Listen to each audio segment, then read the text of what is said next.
30-5 here on 560. I'm Mike North, and I got to tell you something with our buddy. I mean, I don't think he's getting more snow than we are right now. I mean, they've been hit this year. It's my pal from Wi-Fi 1460 in Philadelphia. You can check out the ArtieClearShow.com. You can also check him out with me on Fox on Saturday and Sunday. The guy's got Chris Dolman on, Seth Joyner. I join him on Fridays. It's Artie Clear. Hello, Arthur. Hey, Michael, how you doing? Good. I got to tell you, I mean, there were two things that went on in the NBA last night, but I want to get to your neck of the woods first out there on the East Coast. Doug Collins, just not blasting, but talking down about his team after their sixth loss, saying that, he was never booed as a player, and you and I have discussed this, but I'm looking at that team. That team's not built for success. You've talked about this many times. They've got maybe one or two players, Drew Holiday being their guy. Bynum's been a disaster. I mean, they were winning last night, but they petered out. They just don't have the talent, it looks to me, Artie. No, they don't have talent there, Mike. And Doug Collins, after the game, had talked about the trade that they made with Freddie Bynum and Jason Richardson. And then he said, we got nothing. We got nothing at all. We gave up Vucevic, who had 12 points last night and 19 boards.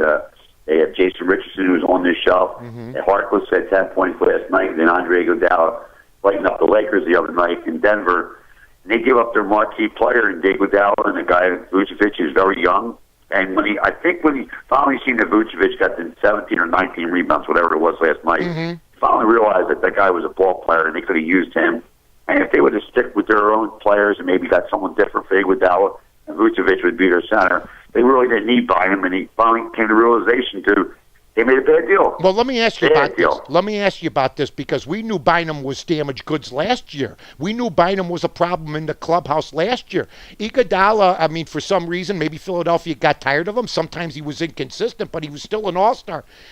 What would possess? I mean, why did they make this trade? I know they wanted. Was it false hope? I mean, the guy's 7 feet tall, but he can't play. I know Andre Iguodala personally, and I interviewed him a bunch of times, and I want to say this: he's one of the nicest men you ever want to meet in your life. And in Philadelphia, there's a lot of pressure to trade him because he was the only marquee player they could trade to get something back for. He was what they call a tweener. They didn't know where he was going to go, but defensively, he was guarded the top scorer on the other team.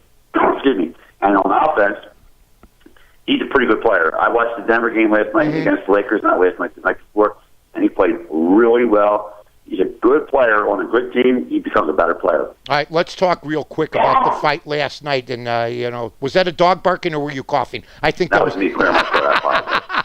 Hey, let's talk about the Pacers game last night. Hibbert, they go into the stands. That's going to happen. There was no, punches thrown.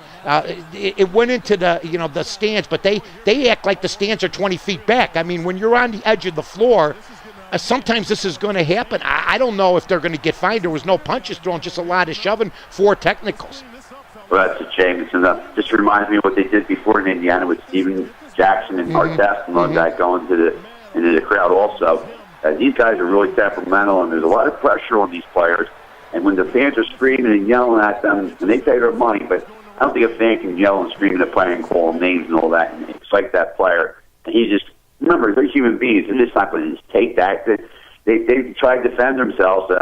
Indiana's playing really good ball right now, and Hibbert lost his head. But I think they make a little bit too much of it, but they shouldn't be going in the stands anyway. It's just not right. All right, Artie. We appreciate it as always, buddy. 2 big stories today in the NBA. Thanks for joining us on 30 and 5, and we'll continue to check you out on 1460 Wi-Fi and the ArtieClearShow.com. It's a pleasure, Mike. Thank you very much. That's Artie Clear here on 30 and 5.